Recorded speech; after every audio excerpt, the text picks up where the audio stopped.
Peace, peace, peace. Greetings. Come on in. Hello. How y'all doing?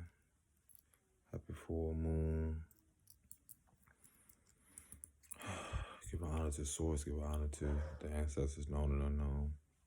Give me a moment. Let me put on my magical glasses. Anywho, oh yeah, I got a post. Yeah, give an ancestors. Give an honor to the ancestors known and unknown. To source, to our guides. For, for the highest good of all, to the harm of none, to the highest good of all, to the harm. Yeah, I said that. Yeah. Give gratitude for where you are. Got my magical glasses on, so you know it's about to get real interesting. Anywho, I don't know. You know how you just have those moments where it's like, should I speak? Should I make a video? But I realize how much I am learning to just balance it out. And when I do have these moments to myself, I can actually come chit chat, share something with you all. But that being said, and sometimes I just sit here and be like, I really came here for this. If y'all could see, like, everything, these really are magical, like high key, low key, whatever. Everything is really kind of like red or tinted red in a sense. So these really are magical. Yeah, I was going to talk about that quote that Dick Gregory. If you don't know much about Dick Gregory, he was amazing at, just his journey. That's kind of like the topic that I'm gonna speak about. He quotes it in a way, and I'm gonna say it the best way I know how or recall it. He says, "What's dangerous is when the universe picks you, and you got to put on the magical glasses, and you can't take them off." What else he said? You got to see things as they are, and you really can't force no one to see what you see. And that's a lot of things I feel. I'm gonna put the phone down and get real. And that's the thing that I feel a lot of us, that's one of the most challenging things in our lives. And I'm glad I can use these glasses as like a prop, because it's like, that's one of the most challenging things I feel we're all facing right now, with all these ever-changing moments. And come on, position here. With all these ever-changing moments, and basically trying to stay centered, doing our best to stay grounded in these moments. So, hi there, Affirmation Aaron. It's my little puppet that I was, doing our best to stay grounded. How you doing, Zach? Okay. Those of you that aren't familiar with Affirmation Aaron, I'm Affirmation Aaron. You'll be seeing him soon, but anywho, I don't know. Just realized I was laying on him. He got to breathe. But anywho, on a lighter note, on another note, again, with everything that's ever changing, in the cosmos, in the heavens, in the ethers, however you want to see it, within your life, wherever you are, because it can look different for everybody.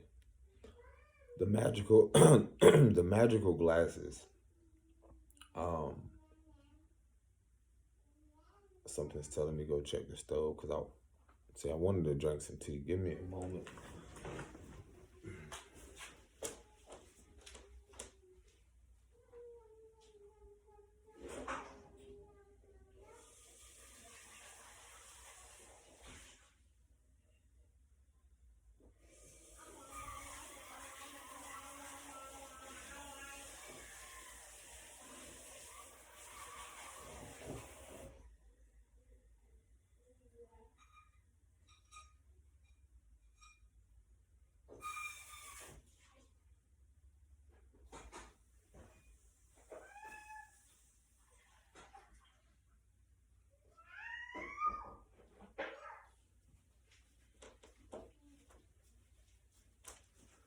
So yeah,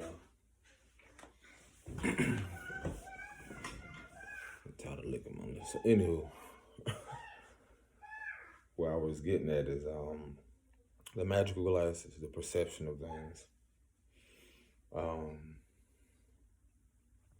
that's one of the most challenging things is being, if you want to say like a spiritual being, having a human experience, or I like to say we're having this experience through the eyes of the creator, through source, whatever higher power. Who's to say? And that's why I don't dibble and dabble on, and debate with people about whatever their beliefs are, whatever their, you know, none of that, because I'm learning that you learn from everything and everyone. And being on this healing journey, spiritual journey, I realized that one thing about the magical glasses is that you learn to begin to see things, everything connected, the oneness of all, and everything spiritually. So the beauty of that is, again, how everyone has their perception. I've spoken about this in other videos. And it's so simple. It's like people that are different heights, people that are, let's say, more athletic than others. You know, I can say, hey, that's blue. You can say, hey, that's sky blue, or that's this. And and the reason I'm saying this again about how they interpret the magical glasses is that this was coming to me, and I was like, okay, I'll share this. Is that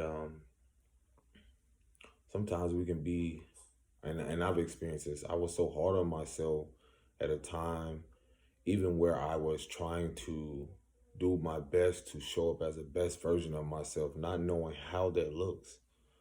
Because I want to specifically say this for you and all of you out there is that the healing journey, spiritual journey, whatever journey you on in life, whether it be whatever religious beliefs you have, whatever that you're experiencing, it does not look the same for everyone. So now we're seeing how the foundations that were built upon these false illusions and environments that we have experienced, how the illusion of control and how manipulative and how frustrating things have been, and how much we have repressed over time through our journey.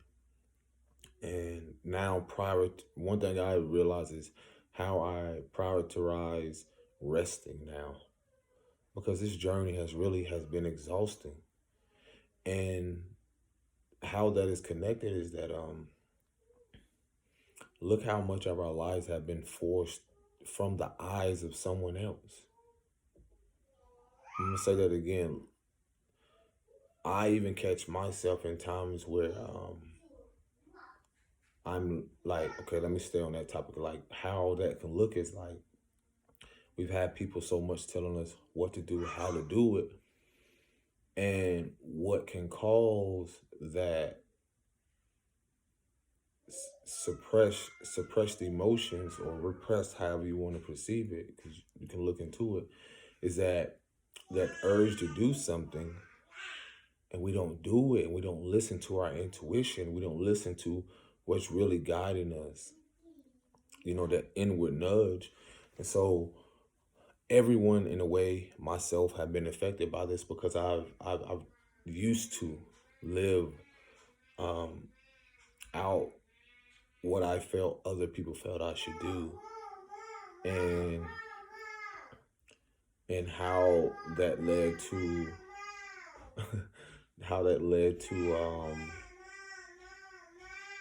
not just me being disappointed, but my own unfulfillment, because I didn't listen to my own intuition, my own guidance.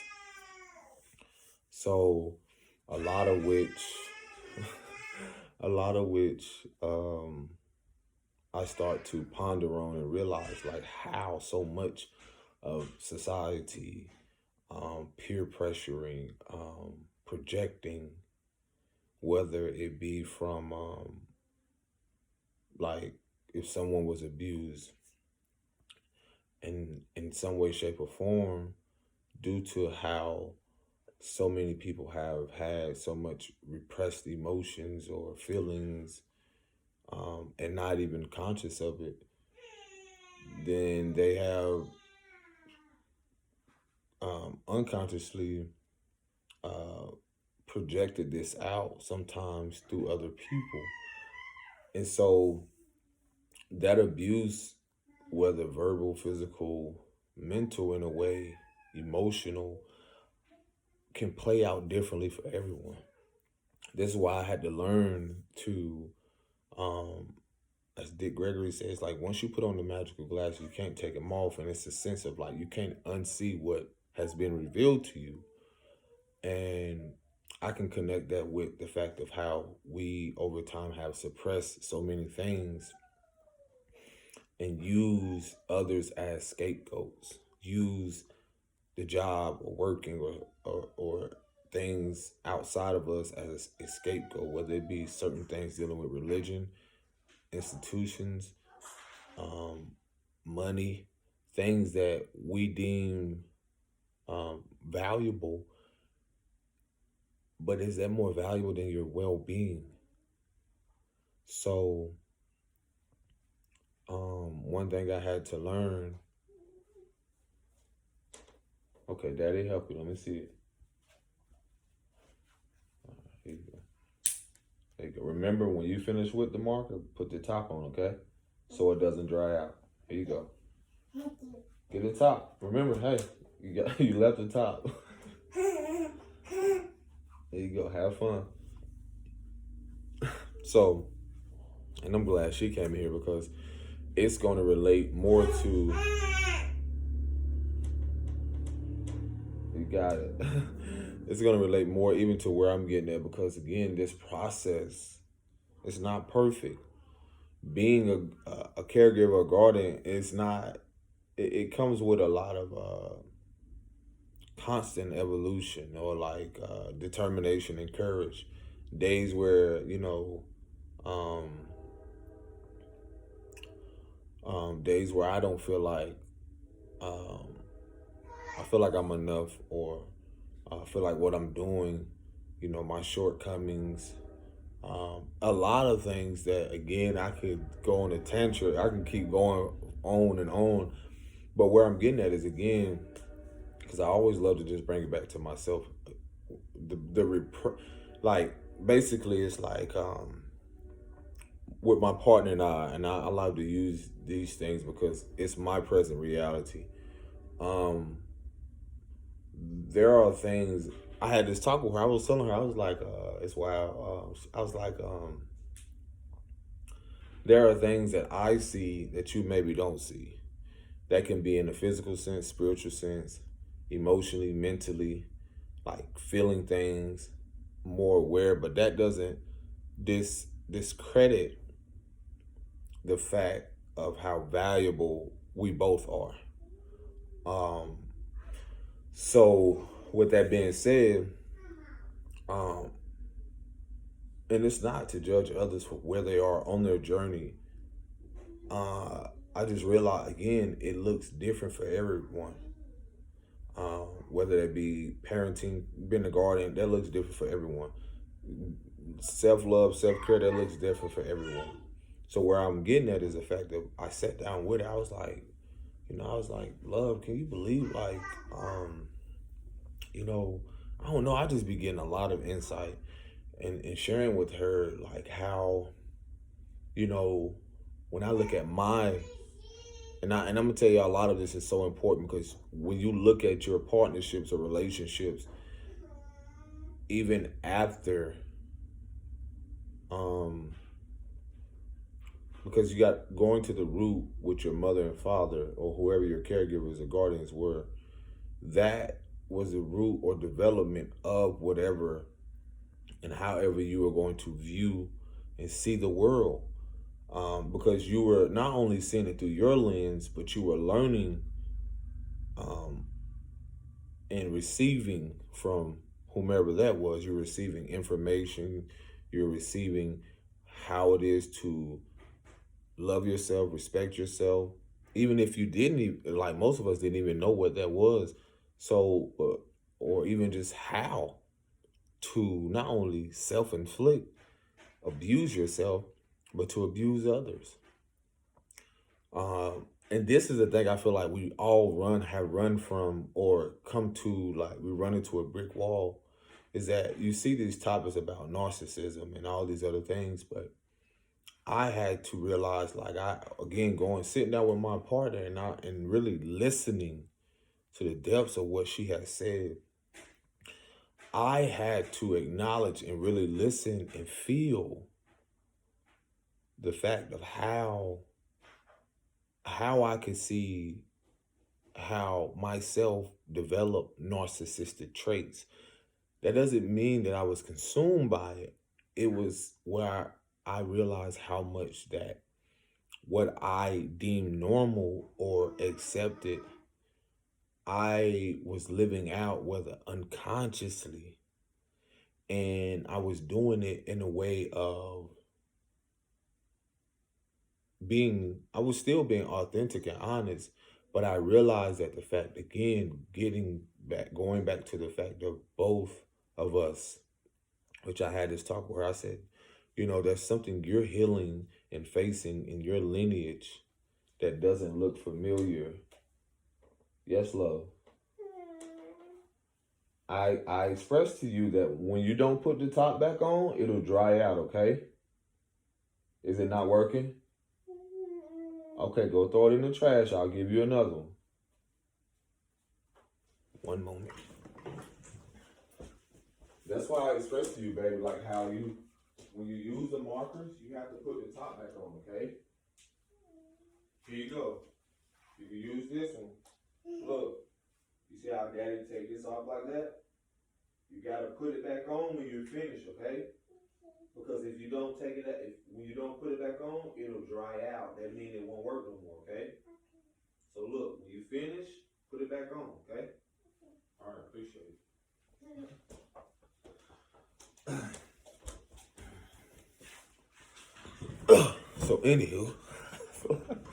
So anywho, again, like, yeah.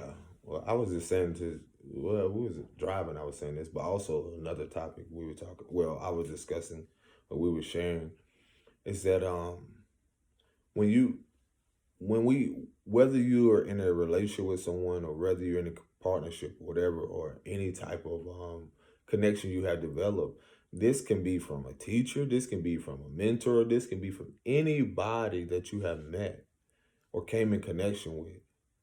And I mean where you have developed some type of emotional resonance, or some type of emotional connection.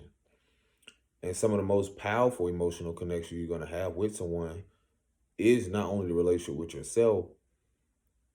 We have been in society to where we have focused more emotionally, tended to others' emotions, emotional well-being, physical well-being, more than our own. So now that cycle is, and the foundation and all these things are surfacing, how these templates, or these, society, or these things, these structures are now falling apart.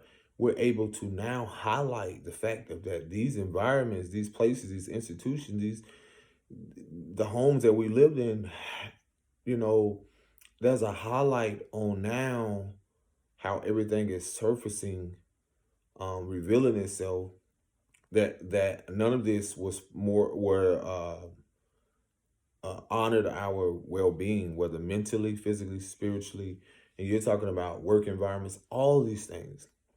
So the talk that I had with my partner and I is like, I was getting a lot of insight on how we reconnected, and just things, how, moving forward. I don't want to go too far in it, but, having the talks of how she's facing, just as well as I'm facing, things ancestrally, spiritually, mentally, emotionally, and how that looks. It may look totally different because you're talking about from a man and a woman. Also, the fact of how, because I don't like to use the term black and white, I don't care to get into that because I don't subscribe to that. Um, it's more so how and that has changed over time because again, societally and in environments that we grew up in were totally different. Her upbringing, my upbringing, um, financially, because you're talking about as a melanated man, the environments I grew up in were mostly solely on survival mode. And it's not to say to compare, because this isn't about ego. This is about how the ego death happens because you meet people and it really shatters the illusion of how we how I saw life and how you both coming together. And this is what people you're meeting. And let's say you grew up in environments where you had a parent or a guardian that talks about racism or black and white or who have experienced things as such, that generationally is passed through the wombs of your mothers. And that also, this woundedness has also, the woundedness that they experience has also affected the sons that came about, what also has affected the fathers because the son grows into the father, and these people have not faced their healing or had the chance to heal or even acknowledge, or become consciously aware of their actions and how it affects people. You're talking about a loop. You're talking about generational traumas, curses, and um, hardships and pain that has continued for I don't care so many years and so forth. But anywho, I had a talk with her. I was like, love, like you're facing things that through someone again, through someone eyes, they will look at her or look at me and immediately say, "Oh, she's white, she's Caucasian, she's this, she's that," and I didn't realize how much that affected me with me growing up and how I had to express to her through times where our relationship or our connection, which things were surfacing, how even with my grandmother went through traumatic things dealing with her father. She told me a lot of things, and again, this is just to bring highlight and awareness to both sides of what you're healing. Because again, I came to the realization of why I'm healing and what I came here to do, and the awareness around healing both patriarchal and matriarchal lineages to restore balance.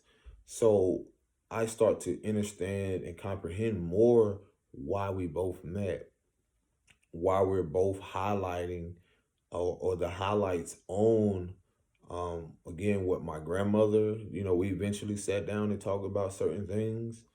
um she told me things like how her mother, well, her dad, which was my great grandfather, stepped out on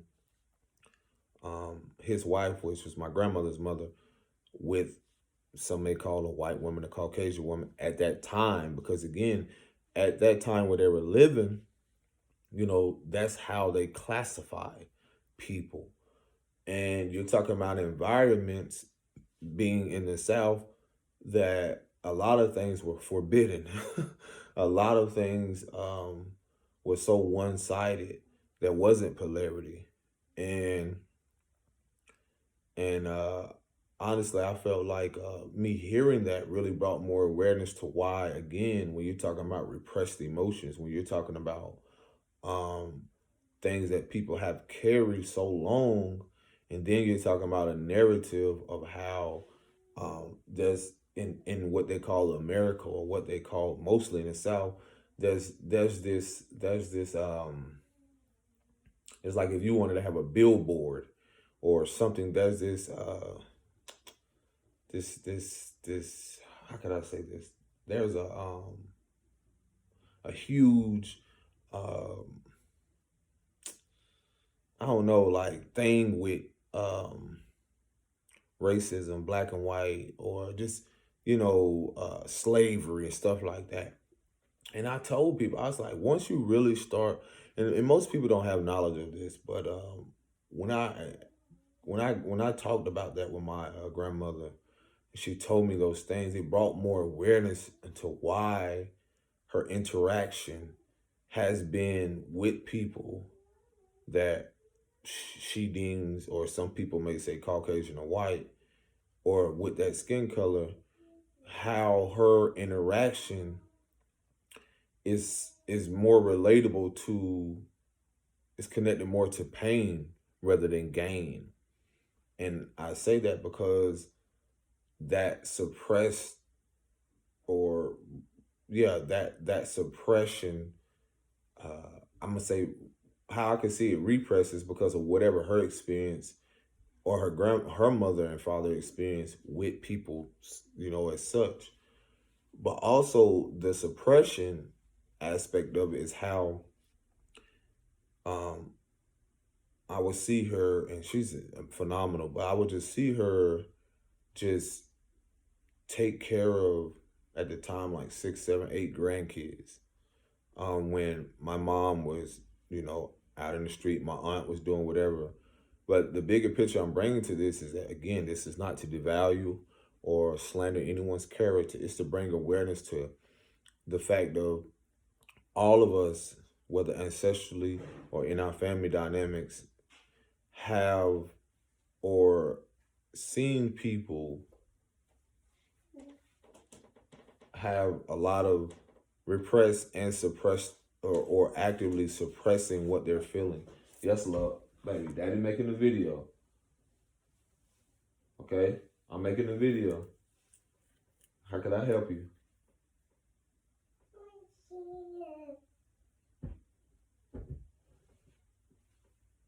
Daddy make you some soup in a little bit, okay?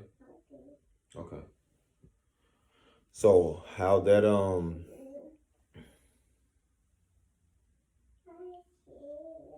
baby, we already ate breakfast, okay? We already ate oatmeal. We're not eating cereal, baby. Not cereal right now. You want something else?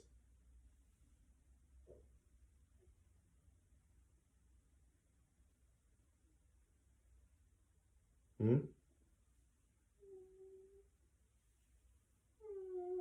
What is it? What else would you like? I kind of want to just be like, oh, I want to give you some cereal. But it's like, oh, Lord, have mercy. Because what is it, like noon or something? We got to have lunch. And cereal is not really lunch, baby. That's like, if I give you the cereal, then what? You gonna want some more of that? That ain't really gonna curb or...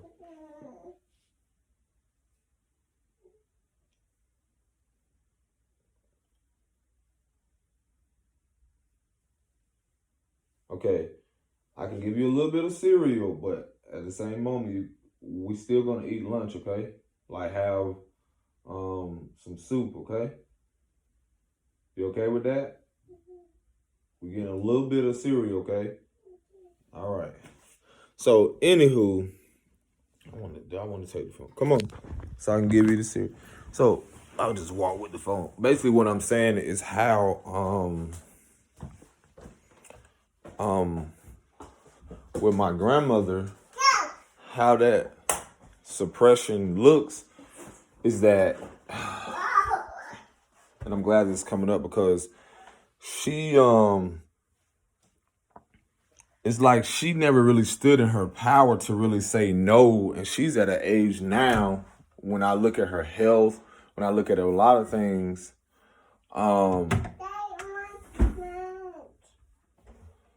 give you a little bit, baby, because we got to eat lunch at like 12, 1, okay? It's not a lot, okay? Let me see. But again, I realize now how much suppressed emotion she has had. And when I mean suppressed, it's like her having to bypass her own emotions and actively push them down and avoid them to be there for the grandkids. And it's like, wow, this is coming out right now. And I'm like, wow, it's giving me more clarity. It's like, she was, and sometimes, and this is the thing, how much of our women have been affected by this. They don't even know they're doing this until a lot of people are now being activated or becoming more aware now how important it is their well-being is. That's why I'm saying it's not to blame like our grandmothers and great grandmothers that came before us and mothers. The beauty of it is that they knew we were going to be the ones, whether men or women. We are the ones that carry the blueprint. See, that's the thing about the blueprint. Here you go, love. All right. And that's it right there, because we're going to eat lunch. All right. I don't want you to just eat a lot of cereal. Ugh.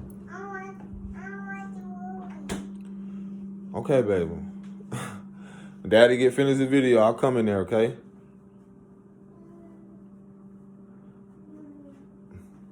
I could put something on Spanish, okay? You want to learn some Spanish? We're going to learn a different language today. Yeah, we're going to learn some baby Spanish, okay? Make sure you scoot up on the table, okay? So you don't waste it on you. But again, slide it over, baby. Slide your stuff. Okay. Slide your table over so you don't have to jump over. There you go. So yeah, again, her repressed, and this is like, wow, it's like it's coming up so beautifully right now.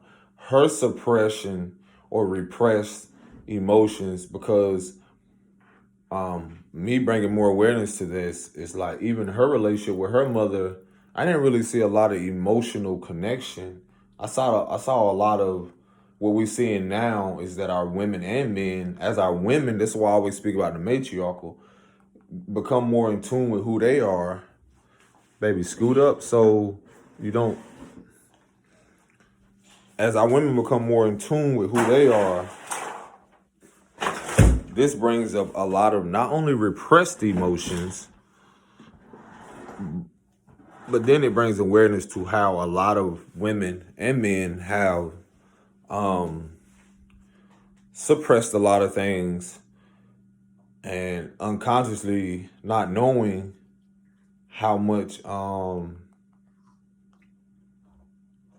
that has affected not only themselves, but how much that has affected everyone after them. So this is why I'm speaking about it, because a lot of things, again, I'm gonna get back to the topic of what my partner and I was talking about, or what I was sharing with her, is that of how, there you go, love.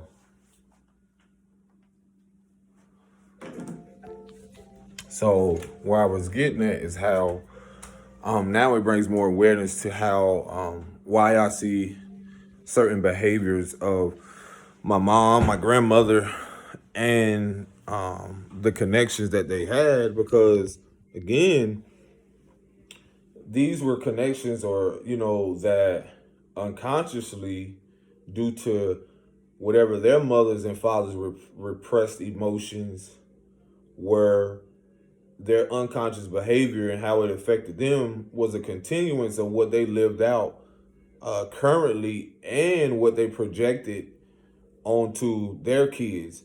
And so that created a loop, or a generational cycle of unfulfillment, dysfunctionality, discomfort, dis-ease, because a lot of that connected to the well-being of who we are mentally, physically, mentally, emotionally, all of that is connected to the physical body. So now you can see that showing up in a lot of what you see in the melanated community. And when I say melanated, is that the darker shaded people. Not to say we all, the oneness of everything is that we all know of someone that is either dealing with mental health or mental illness. So in actuality, it's just from my experience, my lens, and what I grew up and what I saw. And that's why I say it looks different for everyone, but it can show up in everyone. So, again, that that that that brings me to, like, even again, the relationships that we have developed was not that they were built upon repressed emotions that created dysfunctionality, which was, a lot of us were affected and grew up on that survival aspect was, and a lot of humanity went through this. This is why you see the destruction of the fear aspect of how to control people, and how people have been affected by that, and how they use fear tactics, um, fear tactics, emotional manipulation. And some people aren't even conscious aware of even what that looks like. And this is why you see the awakening happening. And not to mention a society that, again, when you're going back to the matriarchal, and that's what I realized, seeing the importance of what my role is, and how even what I grew up in, and what and in environments, how I was led to see myself, my role, and the roles of others, and how that process looks completely different from everyone else. And this is getting more into how, again, with my grandmother, let's see, like, when I really reflect back on her relationship with her mother, it's like I can just recall, people will go check up on them, but in a lot of communities, you know, uh, melanated communities, whatever you want to call it, because some people say African American. I just, like, again, I don't subscribe to that stuff, because it just categorize people, and I'm just learning and accepting the oneness of all, how it all connects us. But again, in those neighborhoods and in those environments, health isn't a huge thing, because again, when you're talking about repressed emotions, then you're talking about people actively suppressing it. You're talking about an environment of people, or people that push the narrative of being successful, like, mostly focus on being spiritually rich due to their survival, rather than, I mean, physically rich, but not spiritually rich. So when people, again, how that can look, I'm gonna say this. It's gonna be so. It's just like I get clarity as I'm saying. It's like how that can look, or a lot of us seeing, is that you see the popularized, or the high demand of, oh, be a basketball player, be a rapper, or be a things you see popular on social media, and then you see these people talk about the pain that they've experienced, but they feel their only outlet is through that. And that's why I even, like, with the athletics and all that, I really sat back, and Spirit put this on my heart. It was like, do you realize, like, the suppressed emotions, the repressed emotions all these little boys have generationally from whatever they heard from their mom? Because a lot of which they don't say is that they have no emotional connection with their mom. And even if they do have an emotional connection, it's an emotional connection to where it's like a hypersensitive connection, to where it's not grounded in love. It's not grounded in truth. It's not grounded in authenticity. So that's why you're going to see a popularized atmosphere of being the next, athlete, being the next this. But what about being the next motivational speaker, or actor, or something? And I don't just mean artists that you see, but I mean, what about being the next holistic, in that aspect of being authentic in what you do, and honest about how you showing up? Because again, yeah, everyone has that story. It comes with that. Oh yeah, man, my mama, yeah, we went through this. I saw this and I saw that. the gang stuff. I went through that. I saw that. I know people in that. And this is, and the polarity of it is that our people, all people are amazing, but it's the fact of not truly being in alignment of what you do. And again, that narrative of how, from my own experience, how I became, I was a very sensitive, hypersensitive, imbalanced, but very vibrant child, or being, growing up. And I was affected by my childhood wounds were preyed upon societally. Because when you're talking about going into these institutions, going into these schools, it didn't teach me how to be number one. It didn't teach me it didn't show me the importance of learning my emotions, how to operate those emotions. Then, not to mention, you going home and you're in these environments where you don't get peace. A lot of us didn't get a lot of rest. A lot of us didn't, oh yeah, learn numbers, learn how to count, learn how to do. It's like demonetizing or devaluing who you really are, how amazing you truly are, how amazing, how limitless we are. How natural abilities we have, these natural things that we have that come so effortless. So again, if you keep programming or telling a child like all you can be is to go to school, graduate, get this education, again, what does educate truly mean in Latin? Or, what does it really mean to lead one out of ignorance? Isn't it ignorant to make everybody do the same thing? Isn't that insanity? So again, where I'm getting at is the fact of we looking at our environments, looking at how the everything has affected everyone. And I'm not just talking about the TV. I'm not just talking about the phones. I'm not just talking about. We're talking about to the root cause of things is where deep down there is something going on with people that they're either fear expressing, or due to what the patterns that they've learned so much over time. You got to realize, like, these are things that have to slowly be undone, and some people have a awakening through something traumatic, something catastrophic, and we're all being forced to really sit down and see ourselves and be like, wow, hold on, pause. What? I have emotions? Wow, I do matter. I'm valuable.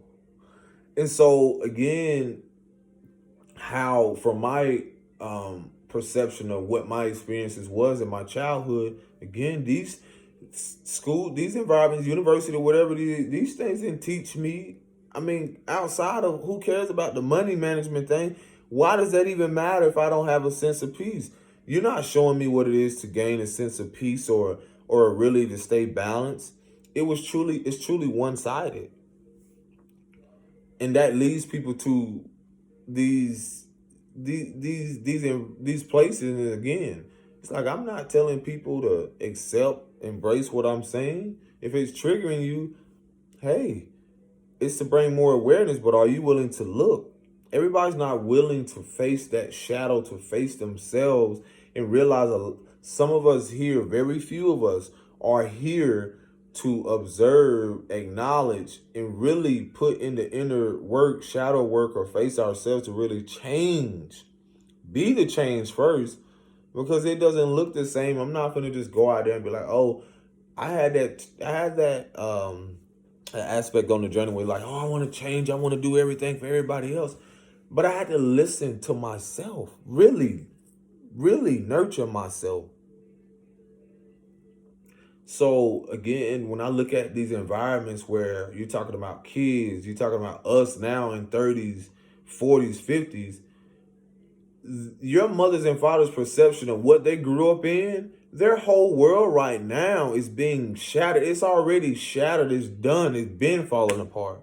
And I see that even with when you see grandparents and grandma, these people who want to abruptly intrude on your personal space, or um, due to their upbringing and a lot of things that you have to, or a lot of things that you come into the awareness of, is like a lot of people are so wounded. And what I mean by wounding is that due to their suppressed, or a lot of their repressed emotions are coming up that they knew nothing about, and they knew nothing. You're talking about people 50, 60, 70, they knew nothing, because a lot of what they grew up in was a lot of violence, was a lot of abuse systematically. Look at that, listen to their stories. You're talking about a lot of these people was in the military, or a lot of these people went places, and that's another thing that's not talked about. It's like we have praised the violence, and praised the what we deemed as heroes, and it's the opposite of that. It's like, what really is a hero? Because once you start living in your truth, and once you start facing yourself, you'll realize that once you start loving and taking care of you and loving yourself, what is really a hero if you're not taking care of you? You're gonna be the villain in other people's lives, because especially they don't see themselves as a hero, because you can really truly only save yourself, in a sense of being there for you. So the moments where you be selfish for yourself and showing up for you, self-care, self-love, you're talking about elders that have, like, not all, but really don't have no idea what it is to rest. What idea what it is to really show up for themselves without the false narrative, or false, this driven, this ego aspect of what a powerful country is, or what they're really like. It's so many things that's going to come up and out. And this, having speaking with veterans, or people who, even people that are young,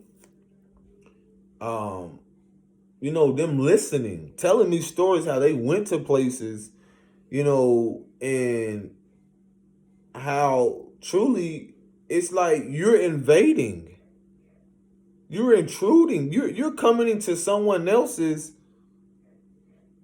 environment, personal space.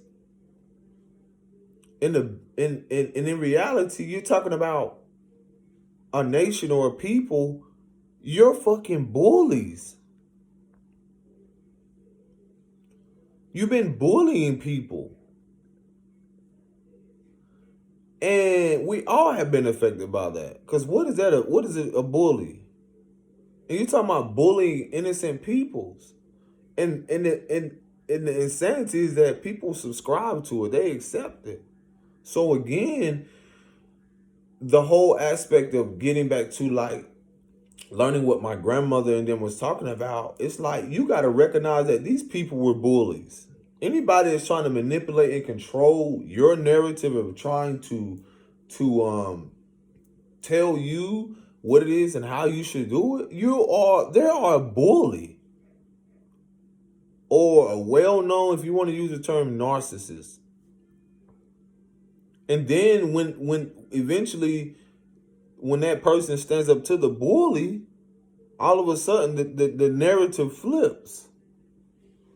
The hunter no longer becomes the hunt. Like, the hunted no longer becomes the what is it, the one that's hunting, seeking to hunt and destroy. Now the roles are reversed, and it's truly the polarity. It's like, now people are standing up. That's what I love about this awakening. Now people are standing in their power to the very people who bully them. Because y'all don't want to take accountability around the fact of you take pride in being a bully. You take pride in inflicting pain. You take pride in trying to emotionally manipulate people. And then as soon as someone stands up in their power, You deem them crazy, not normal, but what you've been doing is normal.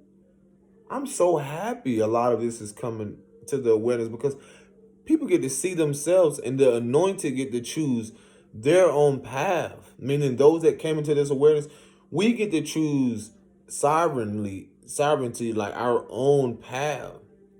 No matter how much that could disappoint or people disapprove of it, people have had enough. They're tired.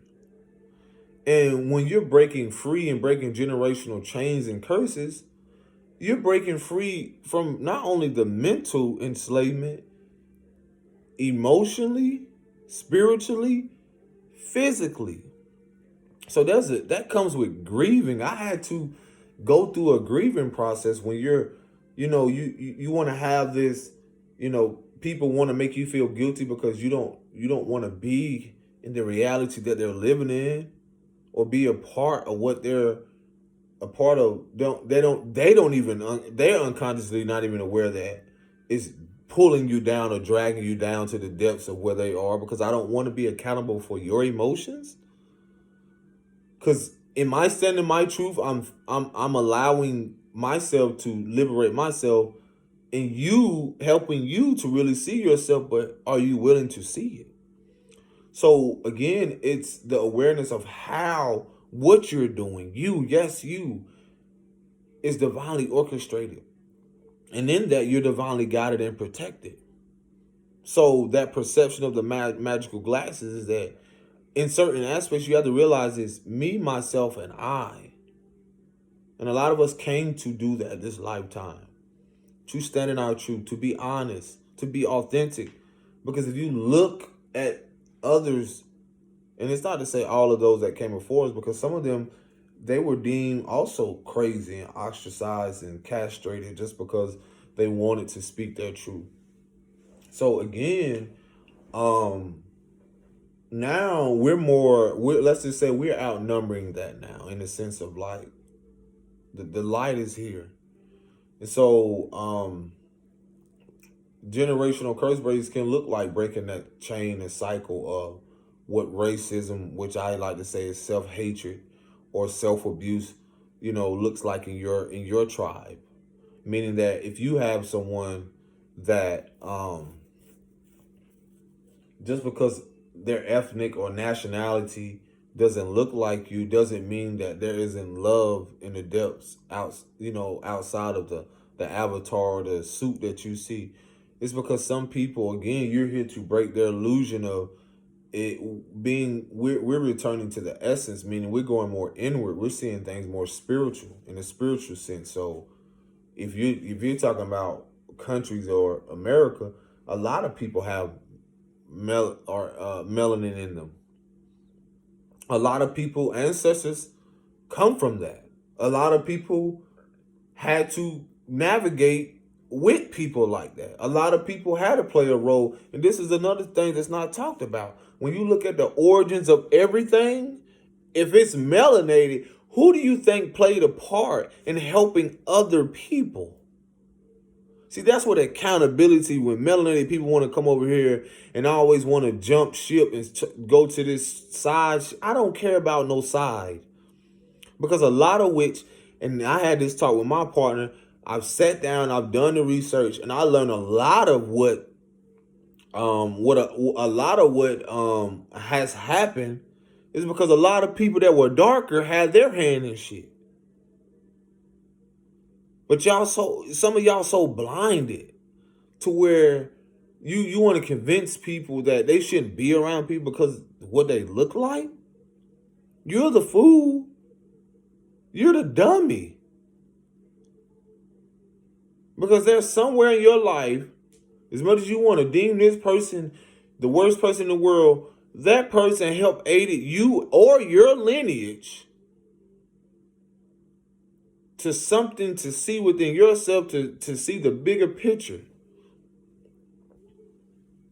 Cause y'all got these people living rent free in y'all mind and don't even realize color. So again, I've had to sit down. I've had some of the most uncomfortable conversations with my partner. And I realized it was my own internal battle. It was my ancestral repressed and suppressed emotions. Because again, society or schools or you've been indoctrinated about how, you should see people, and you naturally been programmed to classify them as bad, evil, or whatever, not knowing that some of the most dark, that's that's self-hatred and racism everywhere. I met people from South Africa, my partner and I, and they were lighter than her. And they talked about, and stuff that they had to grow up in. See, that's the stuff that y'all don't tell y'all kids about. Is that that's self-hatred even in what y'all call the black community or the melon. That's Y'all hate yourselves. So now that you're forced to love yourself, you hate the people that love themselves, that care for themselves, that really want to that see what's really going on. So you ostracize and you classify them as a sellout, and in reality, you're selling out by not even trying to point out the fact of it's your own people that want to keep you down. And I don't mean just everybody that look like you, in a sense of like, if they're not encouraging you to be better, to see past their illusion or shattering their illusion that they're all living in the same aspect of,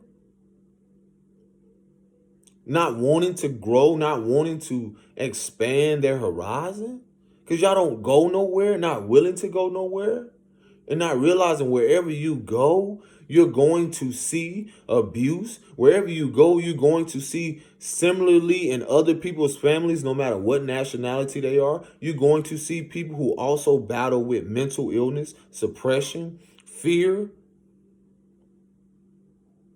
being in survival just like you.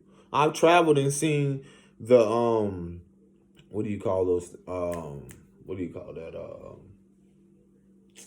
what do you call that you want to call them indigenous people, or some people call them Native Americans, but anywho, because I ain't even finna get into that. The places where they live in trailers. Then I reached out to people like that. They don't want to have nothing to do with people like me. Y'all don't even realize in the programming how divided.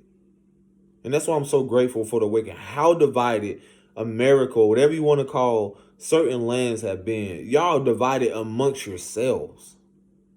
And you want to blame everybody else because you're divided within yourself. The aspects of yourself, every time you're trying to find something wrong or inaccurate or not adding up to what you feel people should do, that's a disconnect within yourself. That's a division within yourself. It's something within yourself that you don't want to face, that you are afraid to acknowledge. And then most of that is rooted in with suppressed emotion, is that a lot of it is you don't want to, your fear in not speaking your truth or showing up really as you are, no matter what you want to be, how you want to be it, how you want to express it, is because you want to protect an image. You want to protect the outside rather while the inside is wounded. So again, I've had those uncomfortable talks with my partner about what it is to be a melanated man in America, how it is, me and her being together or whatever it is in our partnership, how other people can see it through their lens. And then it's not that I'm forcing it on. It's like people are going to talk, people are going to say things, but I won't ever teach the princess, because they know nothing about religion. They know nothing about any of these things. When you look into the depths, and that's the thing about meeting yourself to the depths. When you go to the depths, you'll realize that inwardly, this is the thing about the healing journey, is that the things that I'm facing right now in my imperfection or perfection, however, I can perceive it. Not that I care about how anyone else perceives it, but anywho, it's like I'm in the process of not unlearning, but like resolving traumas, breaking free from mamas, daddies, teachers, people that were in my life, projections of, oh, you should go this route, you should do this. And in that, if I don't do what I love and what the divine, from my own intuition and what's aligned with that, who am I to blame when things aren't more, balanced, or, who am I to blame? And I'm not asking for nobody to tell me, oh, I should go this route and do this and really. I went through that. I grew up in that. And I saw people who still are unfulfilled or still don't know who they are because they're living out a narrative or persuading or convincing themselves of something. In reality, they don't even know who they are outside of the fact of what they choose to believe in. No judgment here. But that's not what I subscribe to. So getting back to the princess and who she is, again, as a guardian, a caretaker, I sat with her mother and I was like, wow, it's like, see, your mother or her grandmother, and I'm breaking this down how like generationally. Again, this I don't say these things to devalue people, castrate them, anything. It's just the awareness of how and why certain patterns we develop from generations, we're acting or, doing these things, and not realizing whether unconsciously, now being consciously of and more intentional what we're doing, what we're saying, how we're doing it. And then it ain't even perfect with that because so many things, again, from repressed and suppressed, which I expressed to her how, look at what your mother went through and whatever her environments were, and then look at what your grandmother went through. How was their relationship? And then it makes me reflect on the fact of her matriarchal experience was completely different from my matriarchal experience. Because you're talking about women that don't look like me or look like the women that I went through. So do I let that determine the fact of how it is I express my truth or love her? Do I let that draw the line? See, there's a lot of things that we don't even realize that has created blockages or keeps us from not just loving myself, loving ourselves, but loving other people because of the programming. So again, this goes back to the fact of how whatever their environment was, whatever they experienced with men that looked like me, because I expressed this to her, I said, now what was her experience with men that looked like me? You know what I'm saying? So that'll actually tell you her development of, what repressed emotions she can have, which meaning my partner can have. Because when we talk about repressed, we're talking about things that you don't see. But the suppression can come from, let's say her mom or my mom had an experience with a man that wasn't pleasant. And then they harbor that pain, they keep it down. And so what they do, they actively pretend like nothing's there and become so numb.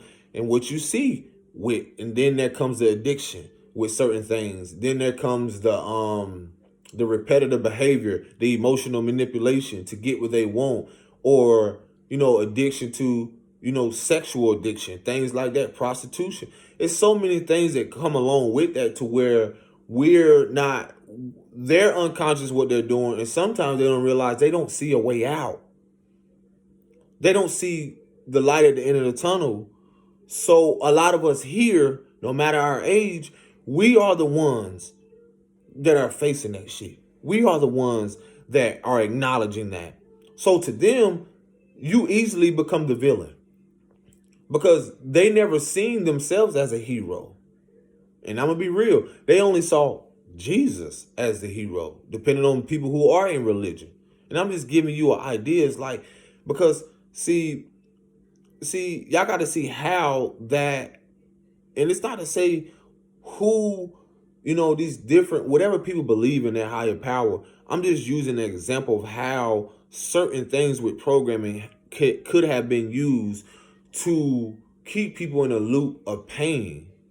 Because I expressed to someone one time, I said, well, who's to say whether religion or whatever religious belief is true? Because there can be some truth to whatever it is. Because like I said, I can read books, I read things and I can see some truth and I can relate it to myself and or whatever I'm experiencing. But what I'm getting at is the fact of how certain things have been used for an external value to try to relate the woman's pain. Because if you don't have a father present, but you're looking for a father outside of you, so you immediately give this honor and praise, or this emotional aspect, or this something to suppress what you actively are doing, and give honor to something rather than to yourself, to the source or God within. To numb yourself to praise something, to give something without first loving yourself. Yes, love. Are you want me to turn that off? What is it, baby?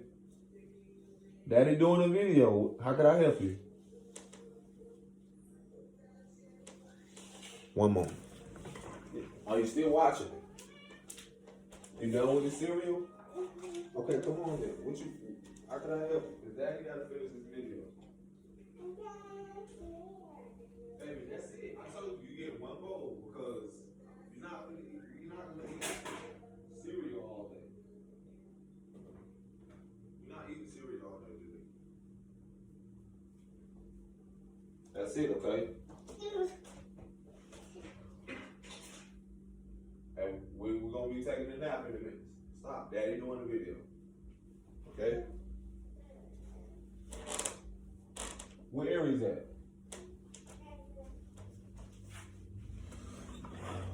So again, I can see from my perception how that has connected people to suppress whatever they're feeling, to avoid whatever they're feeling.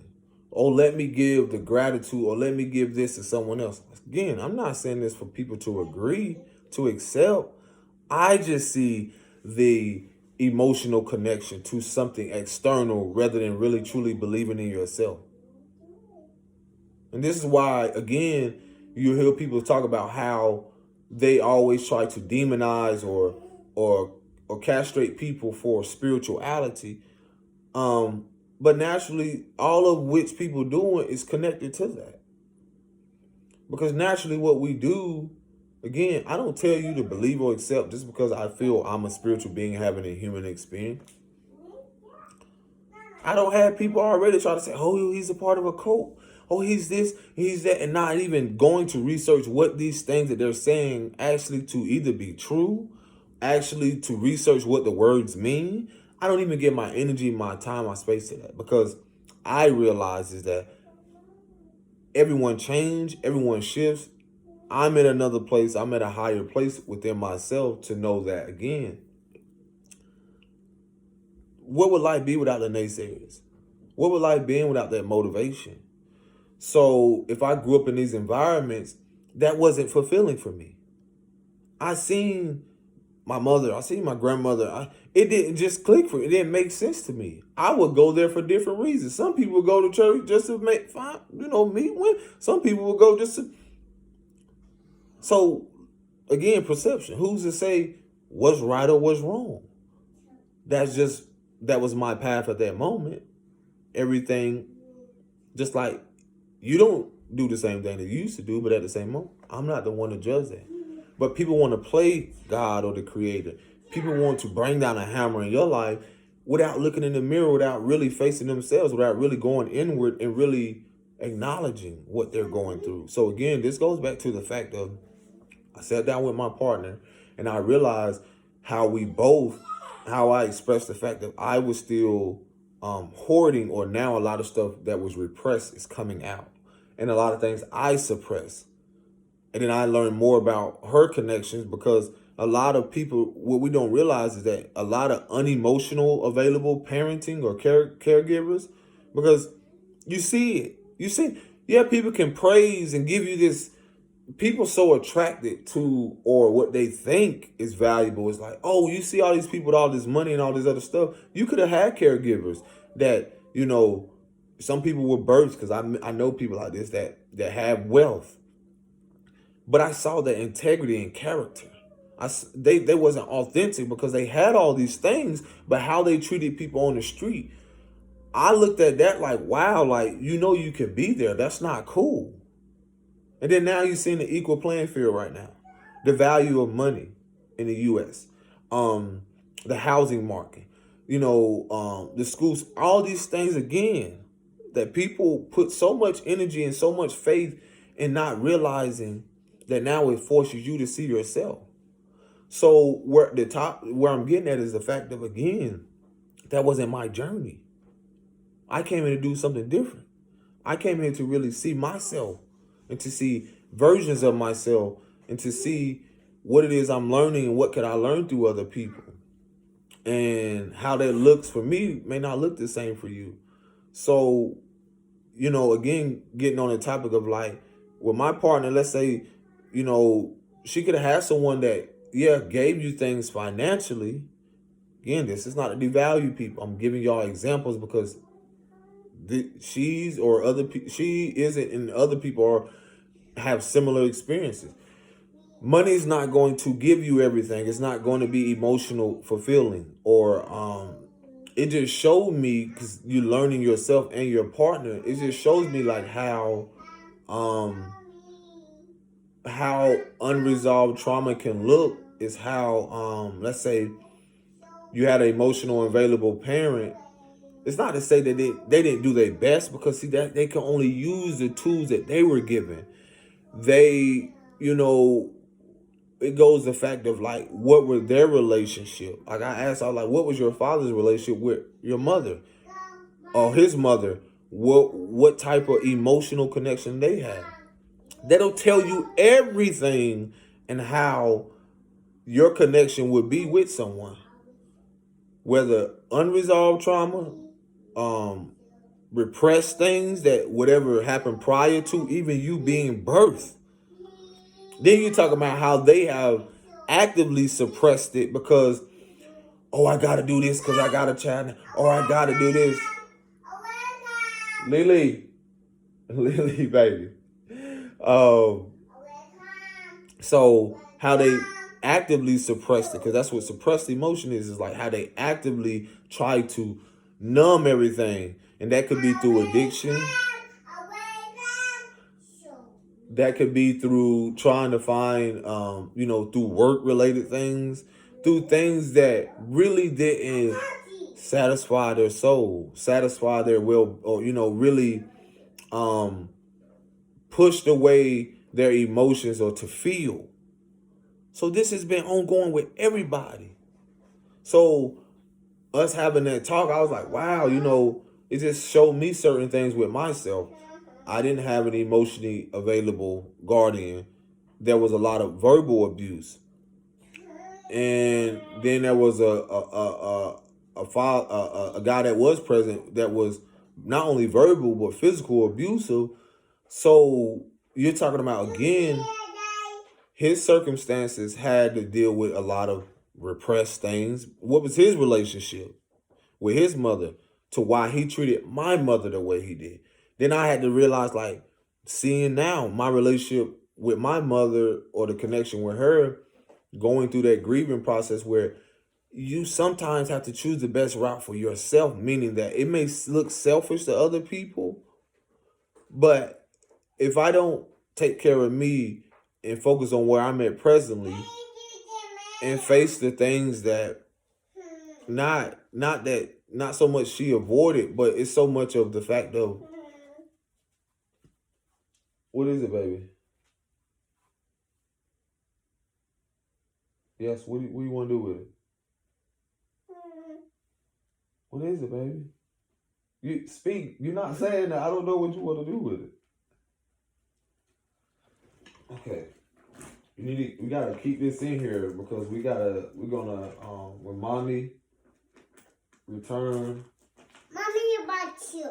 When mommy return, we're gonna do this all together, okay? So just keep it in here, okay? Amen. Okay. Just keep it in there. Put it on the table. Lily, what you want to do with it? We can't play with this right now. We got to do this when mommy get here. We all going to do it together. Okay, you may not like it, but baby, this is another thing I be talking about. It's like me being honest, and your kids may not like it, and then they express themselves allowing their emotions to come up. It's no difference than us right now. You're seeing a lot of things that people may not like or want to accept, but it forces them to see themselves. You know, like moments where she may cry or have her emotions. Due to whatever I learned, I don't know what to do sometimes because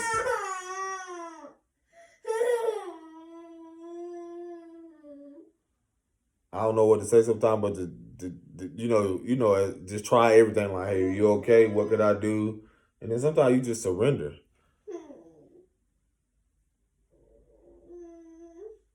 I don't know, baby. So again, okay. The things that again, I'm even learning from this process and how it's all connected. Again, with the thing about having guardians or caregivers, they use the tools that they had, but they didn't really know the value of what it was to love themselves. Okay. Lily, come over here. Daddy's on the video, okay? I don't want to put you on the camera. Oh my gosh. Here we go with the show. I'll just make another part too. Y'all take care of yourself. Peace and bliss. Shalom.